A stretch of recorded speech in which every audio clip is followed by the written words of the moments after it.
dans ce premier numéro de The World is Yours, un magazine qui, je l'espère, vous donnera des envies de conquête du monde. Conquête pacifique et intérieure, bien entendu.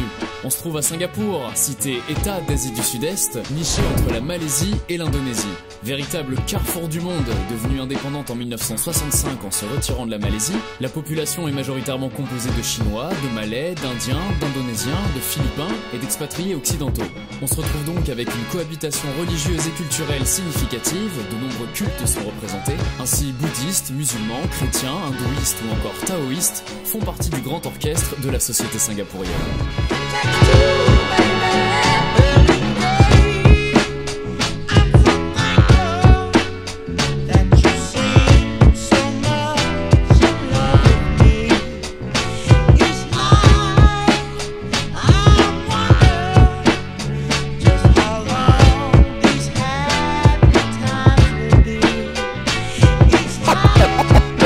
Keep your alarm set. I'm out to get the cream. We get it poppin' like a hit chorus. Talking that hardcore shit, but I don't buy it. Rising, I'm out the south. Damn right, most deaf. Better keep your alarm set. I'm out to get the cream, so everybody get with it.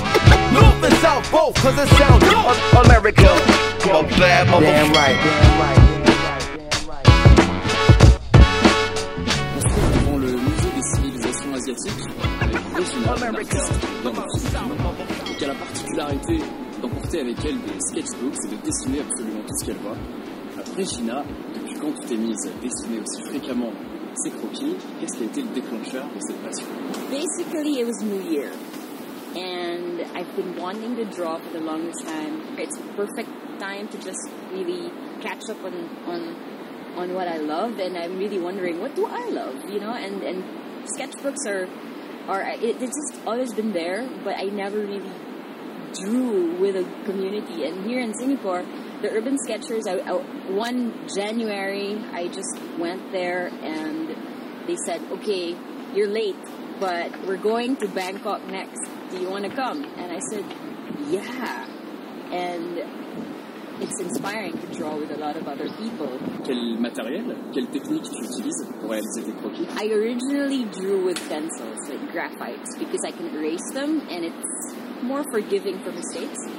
However, it's so faint, and one day I just felt like, okay, if I want to really be bold about it, I have to draw in ink. You know, it doesn't matter if you make a mistake, live with it. You learn, and I quickly kind of got better when I went into ink.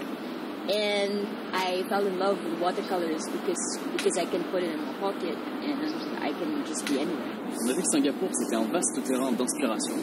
Est-ce qu'il y a quelque chose en particulier que tu aimes dessiner? There's something I really love to draw as people, but it's a challenging thing to draw also buildings because I don't really do that a lot.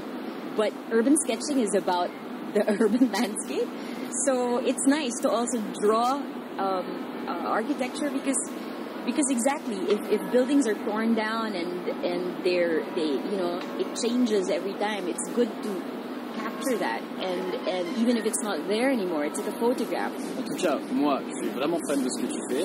J'adore ton tracé, je trouve que tes dessins vivent, c'est digne des plus grands auteurs de carnets de voyage. Et j'espère vraiment qu'on verra bientôt une exposition qui regroupera l'ensemble de ton œuvre. Merci beaucoup, Regina, de nous avoir montré tout ça. Merci. Merci. Vous pouvez suivre le travail de Regina sur Facebook.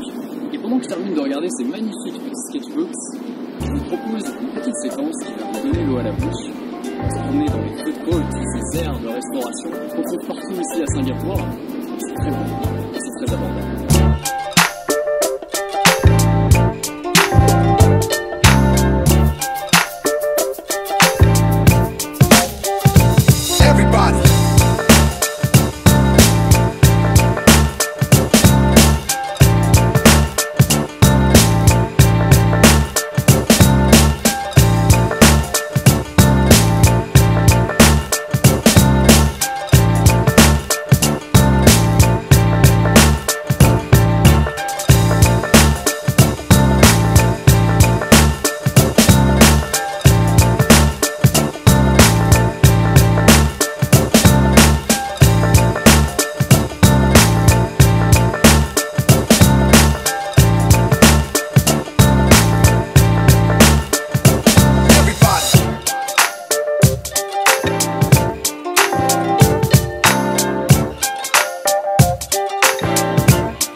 est une ville pleine de surprises qui peut sembler parfois paradoxale, mais qui réussit à maintenir un certain équilibre entre tradition et modernité, nature et jungle de béton.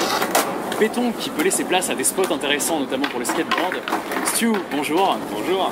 Alors toi, tu es skateur et tu fais également partie de la vie artistique et musicale singapourienne.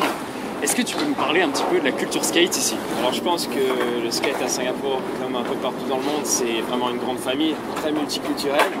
Ici à Somerset, bien sûr, à Dhoby Ghaut, il y a des bons spots où tous les week-ends il y a plein de skateurs qui se réunissent. C'est le skatepark à East Coast. C'est un peu dur parfois de skater, il y a pas mal de gardes de sécurité. Alors parfois on a 10 minutes dans un spot. Alors tu es aussi DJ, président pour un événement qui s'appelle Sunday at the Training Shed. Et toi tu as la particularité d'ajouter à tes sets une petite touche de didgeridoo. Pourquoi cet instrument? Alors le didgeridoo est un instrument que je n'ai pas choisi. C'est arrivé dans ma vie à travers un ami. Le son m'a séduit dès la première utilisation. Avoir ça plus les platines, pour moi c'est excellent et les gens ils apprécient vraiment.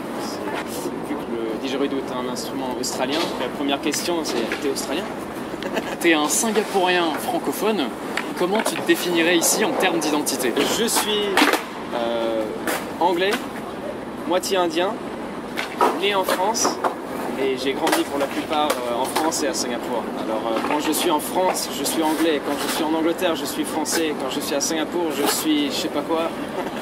Ici ils disent rojak, c'est un plat qui a un mélange, il y a une version indienne, une version chinoise, c'est un mélange de plein de trucs. Je pourrais dire que je suis rojak.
Le quartier d'Arab Street est celui de la mosquée Sultan, juste derrière moi, avec son dôme doré et dont la majestueuse présence imprègne les lieux d'une très grande spiritualité. Alors qui dit spiritualité, dit aussi vitalité. En effet, dans cette rue appelée Basora Street, vous avez une auberge de jeunesse, un backpacker, avec des touristes des quatre coins du monde, la librairie Warda, ainsi que le centre linguistique Al-Malkaz, où sont classées les œuvres des poètes Rumi, Ibn Arabi ou encore celles d'Amadou en Pateba.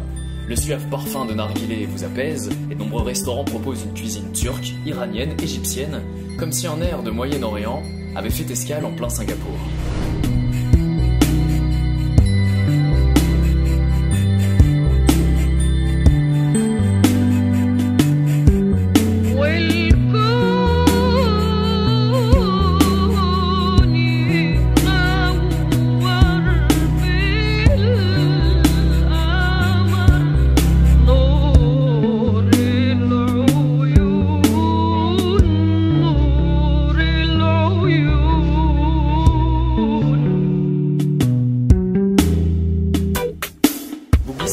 aussi un quartier tendance, avec Haji Lane, la rue des créateurs, remplie de cafés branchés et de boutiques super trendy. Le street art décore les murs, et quand tombe la nuit, on peut entendre des musiciens jouer dans les bars, ou encore l'album de Robert Glasper en rotation au Blue Jazz Café.